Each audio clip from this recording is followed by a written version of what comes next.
Welcome to Transform Now, the podcast brought to you by SS&C Blue Prism. Enterprise AI isn't just a tool, it's the heartbeat of smart organizations like yours, helping to reinvent work to deliver higher growth, more customers, and better experiences. Join us as we discover how AI-powered work orchestration and automation is making things better for everyone: customers, employees, shareholders, and most importantly, you. Let's get into the show. Hello, everybody. I'm Michael Marchuk. Welcome to Transform Now podcast. Today, I have with me Ashley Gross, a very interesting woman who's going to talk to us a little about AI, actually a lot about AI. Ashley is an AI marketing strategist and a thought leader dedicated to empowering business through innovative AI-driven strategies. I love your bio.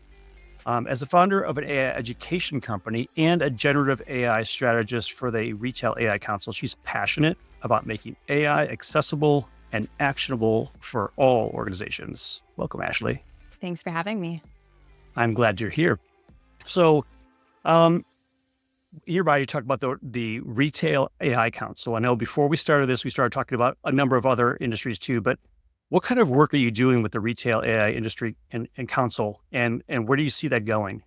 Sure. I'm doing a lot of education because there's so many products, so many service providers out there, but there's not enough folks actually showing use cases and showing the behind the scenes of here's what the onboarding experience looks like from a back end, and then here's what that user experience from a front end looks like. So I am doing monthly educational series with different service providers that I'm actually using myself and telling them, what it looks like behind the scenes, how easy it is to set up, what that onboarding experience has been like for me and my team, but also explaining the results of the tools and quantitative and qualitative metrics so that they understand how they themselves can be using this and what specifically for. So how did you get engaged with the Retail AI Council, and why retail? So they found me. So I think how it all started was I just was talking a lot about AI. I still do to this day. Which is why you're on this podcast, by the way, just point that out. I get very bullish whenever I'm excited and I find something that works. I don't like to gatekeep. And so once I find something that makes my life easier or brings me revenue in a way that I hadn't discovered before, I won't shut up about it. And so I think just talking a lot on LinkedIn specifically about the tools I was using, and I was speaking common language. I wasn't using technical jargon. I was confidently able to show them what I was doing as I was communicating it, because what you do matters, but how you communicate what you're doing matters way more. So I think that that's really how this all started. And there's such an area of growth specifically in retail as it pertains to AI. And I think that that's really what kind of solidified this need for me. Gotcha. But you do a lot more work, not just in retail, right? I do. Yes. I have healthcare. I have transportation, government, space. I'm a little bit of everywhere. And I kind of love that.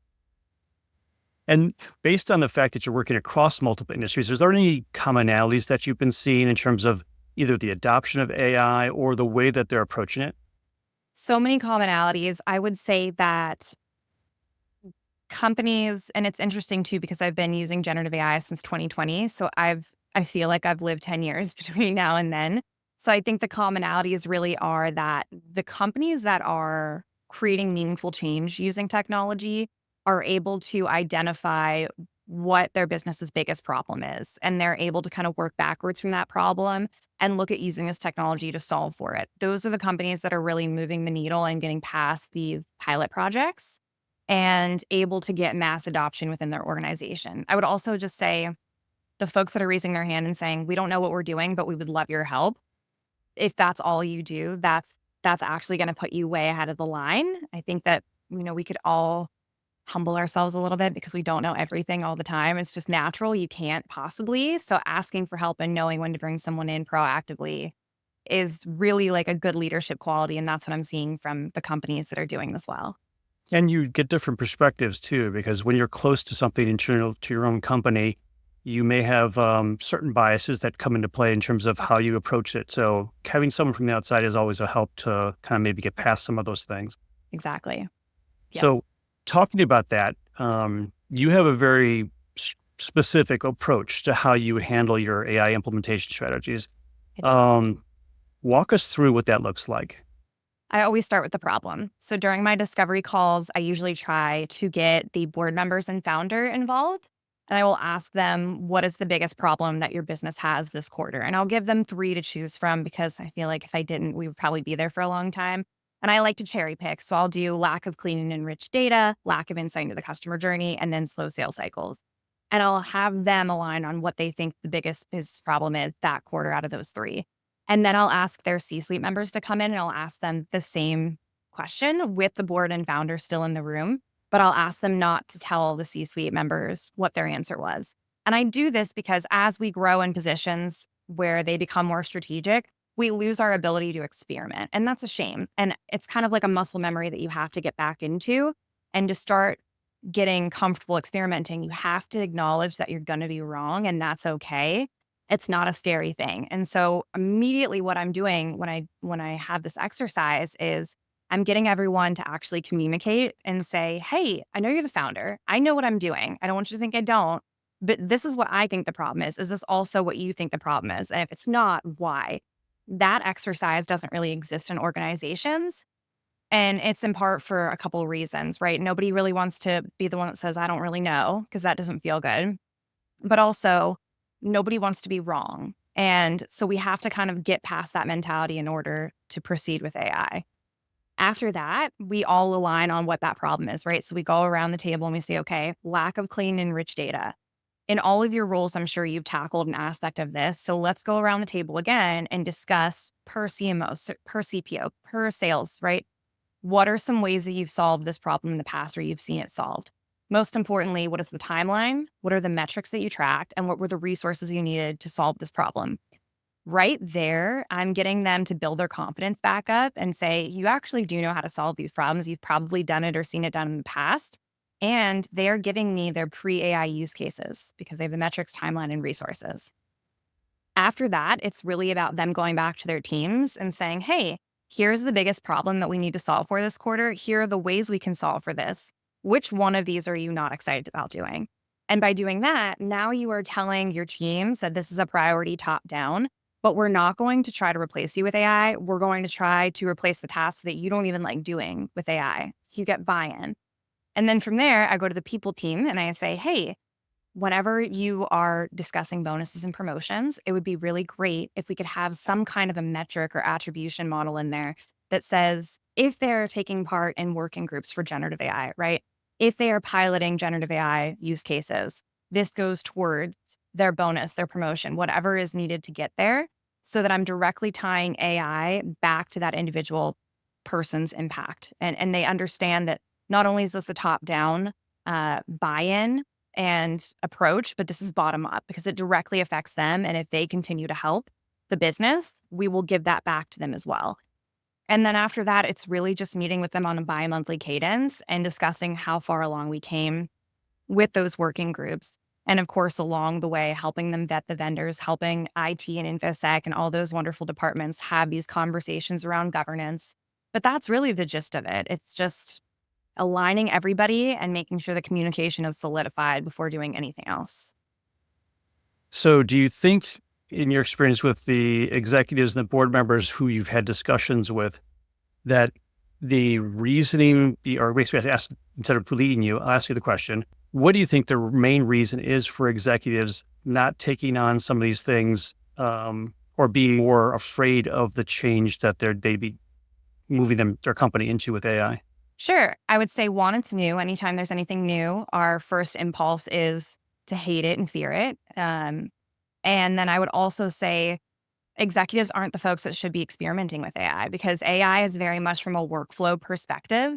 That's really the only way to maintain being human in the loop. So if you think about it, your mid to entry level workers, they are doing the same thing over and over and over again. They know those workflows. If somebody is out of the department or out for vacation for a week, everybody on that team knows where they need to pick up the slack and they don't need to ask. They just know. The C-suite members don't know that because they are responsible for outcomes. They're not responsible for day-to-day operations. And so I think having those executives have to acknowledge that they're not the best people for this, even though it's really exciting and it's like the talk of the town, especially for the last couple of years. It's not for them to be experimenting for. It's for them to own. It's for them to initiate and track. and provide budget for and resources, but it's not for them to experiment with. There's people in the organization that are looking for those bonuses, those promotions, those experiences that they too once craved. Those are your people that you need to be internalizing and being the champions in the organization because they know the workflows. So they know when this AI tool comes into this tech stack, how it's going to affect the workflow.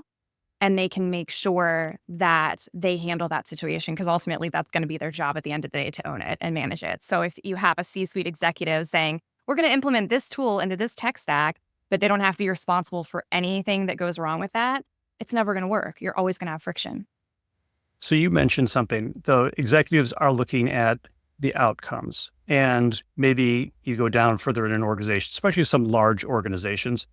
The outcome piece of it is kind of muddy because we have multiple business lines. There's 3 or 4 different product suites we have within each of those business lines.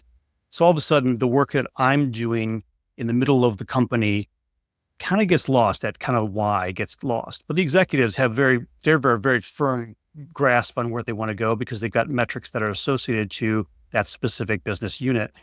How can executives translate those outcomes that they're looking for in a way that folks within the middle of an organization, especially against some of these larger organizations, can understand the reasoning and then become less fearless or become empowered to be able to do that? The best leadership folks that I work with on a daily basis, they might not know every tool in the tech stack. They might not know every process, every operation that's happening under them, but they ask questions and they're curious and they want to understand. They don't want a attribution dashboard on a monthly basis and then to present that to the board and that's it. They want to understand, hey, why didn't ads do well? What specifically did we run? What was that conversion look like? They're asking in-depth questions, and you could actually apply the same exact principle in reverse, right? Because whenever you have a problem, let's just take lack of insight into the customer journey. On an entry level, right, you're probably hearing complaints coming from content. And they're just saying, content's not converting, but we think it's XYZ. Now, is the executive listening to that complaint and thinking, oh, this is going to bubble up and become a bigger problem? Absolutely not. They're just thinking it's a one-off complaint. It was a weird campaign. Something happened, has nothing to do with the outcome or a bigger problem.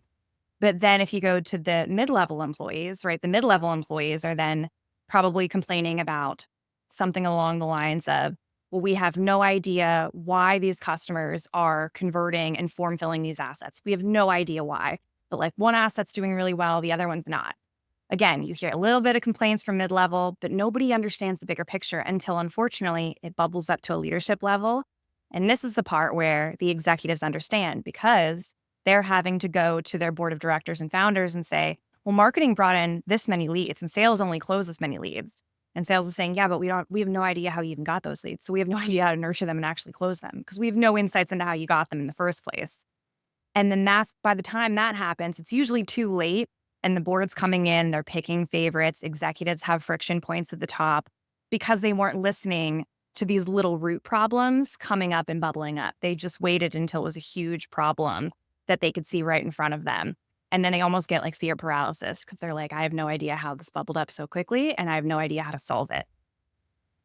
So given that, how should executives get measuring the success or measuring the outcome for each of these initiatives that they have so that the folks within the middle of the organization can align to them? Because I know metrics, when it comes right to the top, is like, we need to increase sales by 40%. Great. That's my metric I have. I have sales 40%. Got it. And as an executive, you understand where your target is, but it's also a very nebulous target. How are we going to do that? How are we going to hit 40%? I know I need to get 40%. That's what my mandate is, but I really don't know how we're going to get there. And that how and that why slides down to the middle of the organization and kind of gets lost somewhere and then such. How can executives create an environment where metrics bubble up in a way that supports that executive level metric? I think that most executives feel confident when they can measure things. They love measuring things. That's why our attribution system has been broken for a very long time. You can't measure everything. And if you're focused on measuring everything, then you're not focused on the business and you're losing sight of the overall business's health. And at the end of the day, if the business isn't making money, nobody's got a job. So it doesn't matter if your department hit all their KPIs or OKRs. The business isn't doing well. And that's not going to save your job. So I think that throw away the attribution model is my first piece of advice. But then my second piece of advice would be don't underestimate the power of automating tasks that your employees don't like. Because if they're spending their time doing work that brings them joy, then that's going to get returned to the customers that your business services, which is going to help your brand, which is going to help your overall upsell, cross-sell strategy. You get what I'm saying here? It's all a domino effect.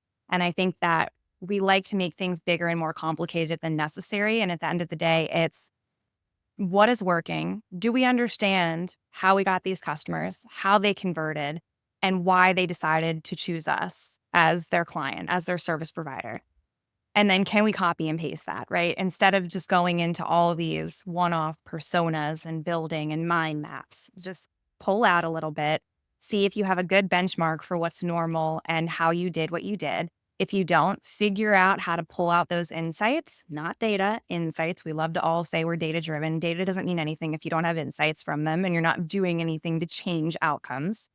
And then just copy and paste it. That's really it. But also, ask your middle managers, ask everybody in the organization, even if it's creating a Slack channel that says, pitches and proposals.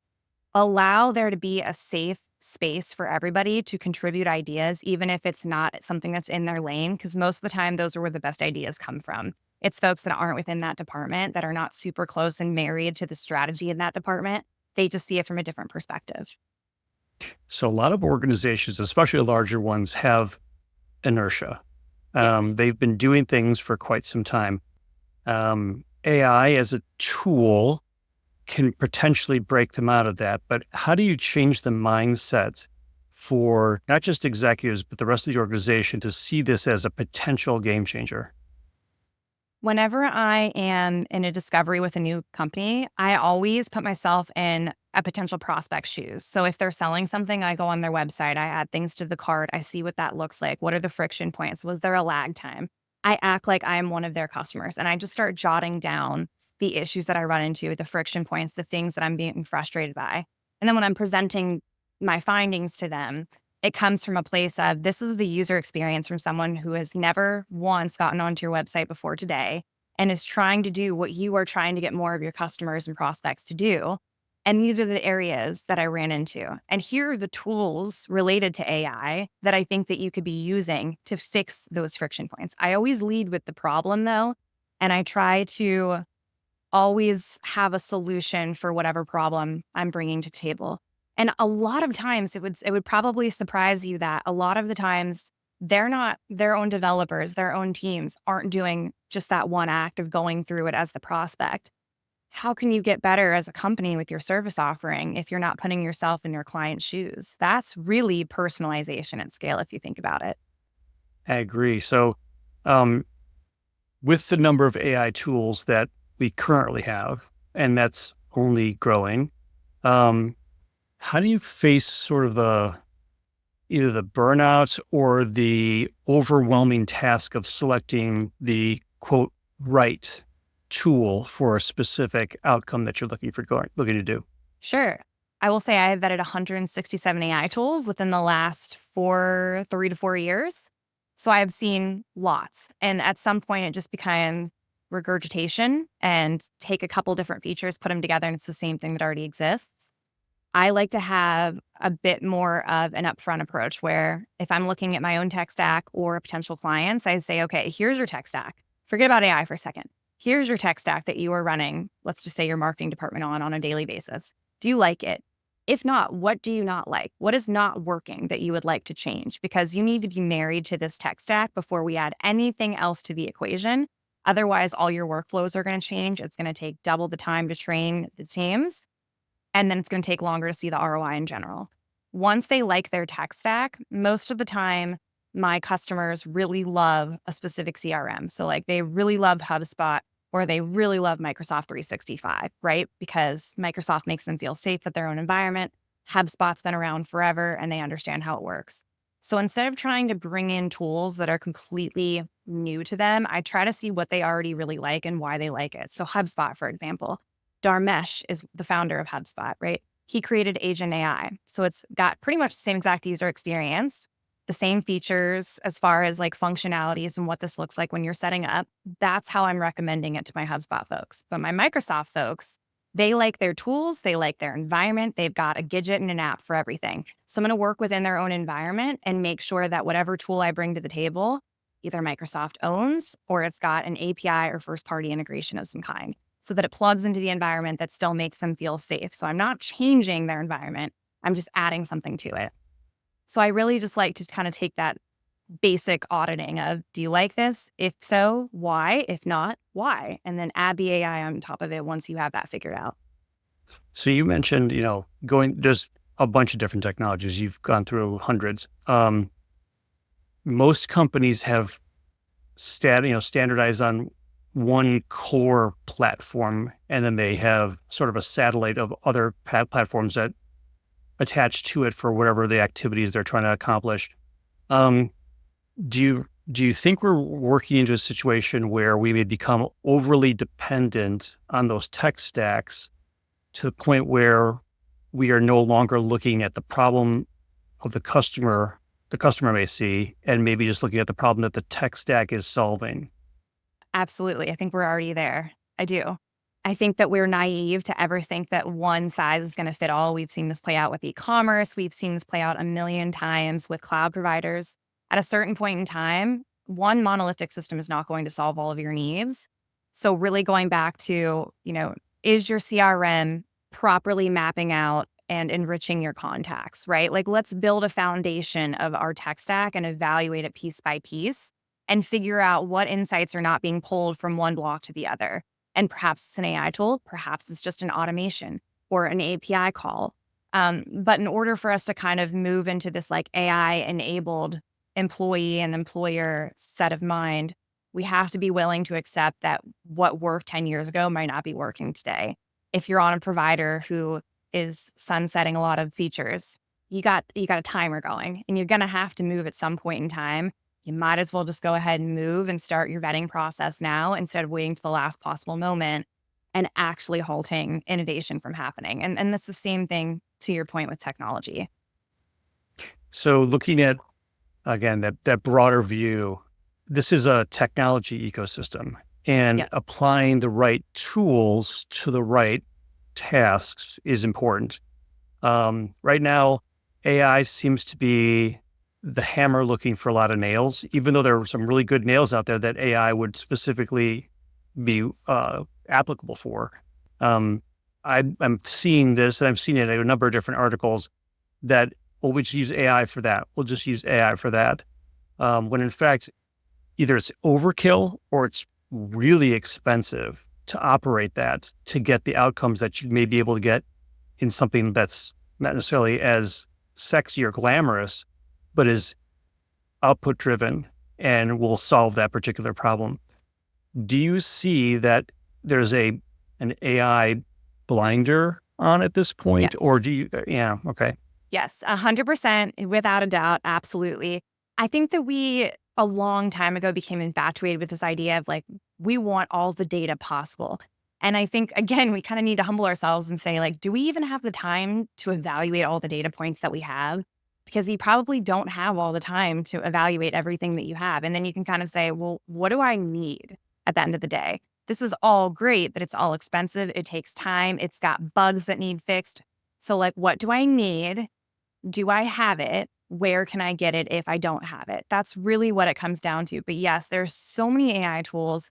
And I think that's adding to this mystery black box idea of what AI actually is.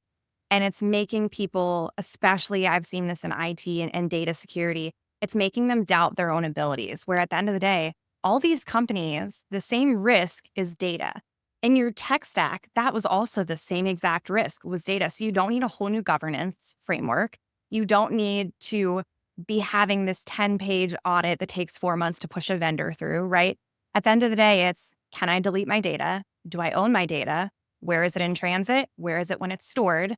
And then what are they going to do to mitigate risks? And when those risks happen, because they will, where is the vendor accountability and where is the user accountability? That's really all you need to know.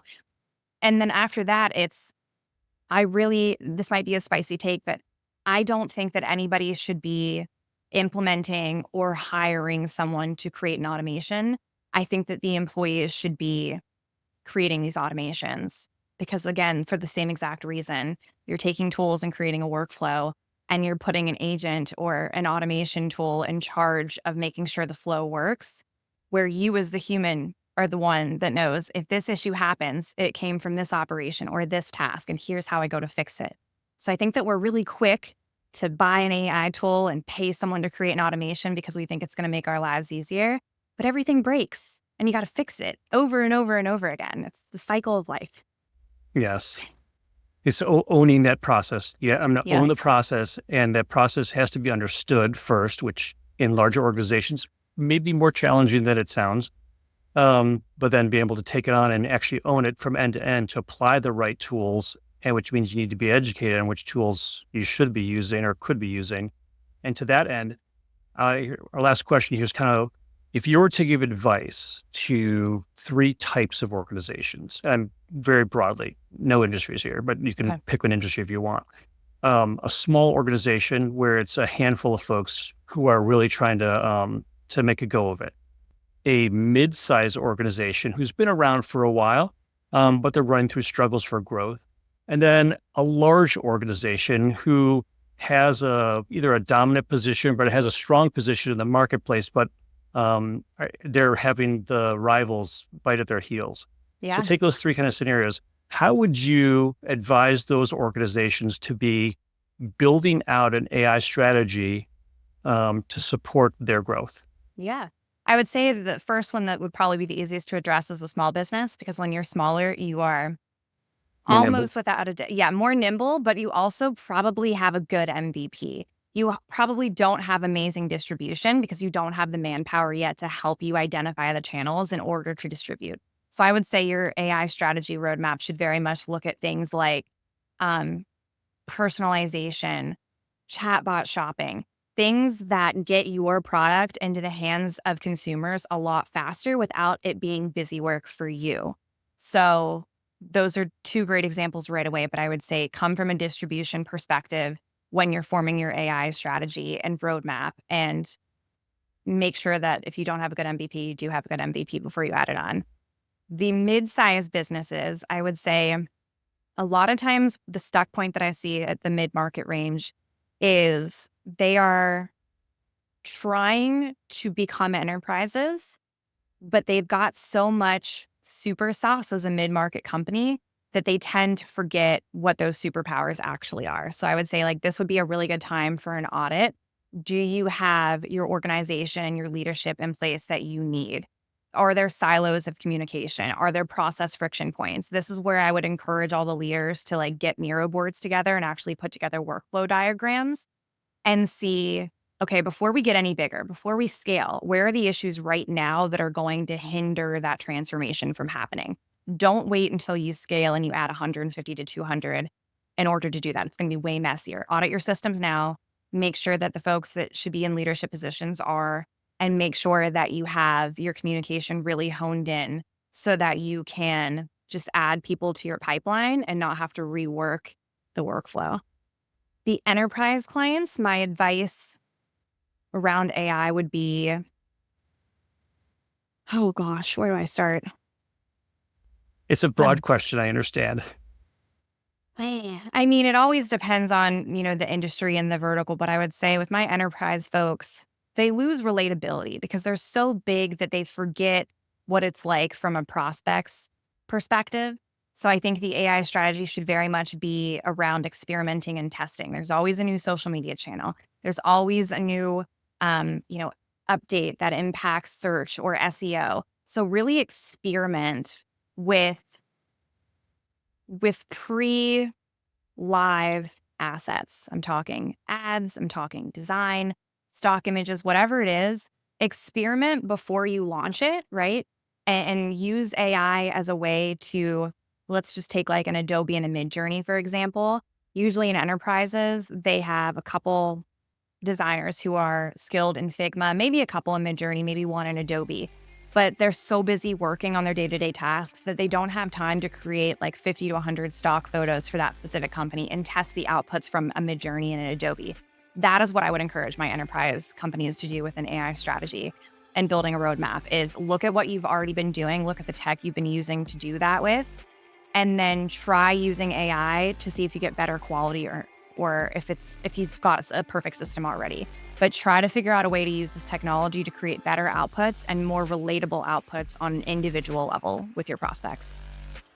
That makes sense. Well, Ashley, thank you so much for joining us today. I really appreciate your insights. And the conversation was fantastic. I appreciate you joining us today. Thank you. Thank you for listening to Transform Now, the podcast from SS&C Blue Prism. You can find all of our episodes on your favorite podcast channel, as well as YouTube. To stay on top of the hottest topics in the world of enterprise AI, subscribe now. The future of work is here.